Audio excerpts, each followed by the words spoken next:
Areetara etorri nintzen, justo duela 19 urte. Iraian beti izan ditu, duela 2 egun edo beti nitu 19 urte hemen. Eta nik eskatzen nuen errespetua galizierekin, ez? Ba ere, ulertzen dut, ba, respetatzeko mengo jendeari ere ikasi behar nuen, ba, euskera, ez? Nik beti galizieraz hitz egiten nuen, bai, herri txikia delako ere, eta, bueno, komponente horiek.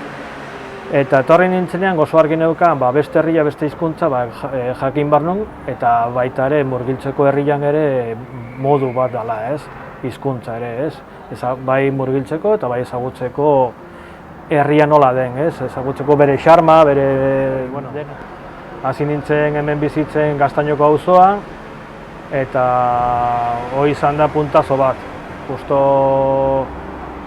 Harrera Kristona egin zidaten, nik sartu nintzen ja auzoako errepublikako dinamikan, bai jaietan antolatzea, bai gero leheno garaian zeuden urbanismoko kontuan ere borrokan, eta hor hasi nintzen, eta ez dakit, nahiko errestu indidate ere sartzeaz, ez?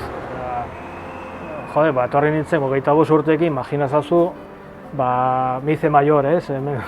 Edo maduratu naiz, ez? Esan bezala. Eta irakutsi zizkidaten gauza pila. Nik herri txikiti bat natorren, eta orduan, karo, niretzako hau izan hiri handia.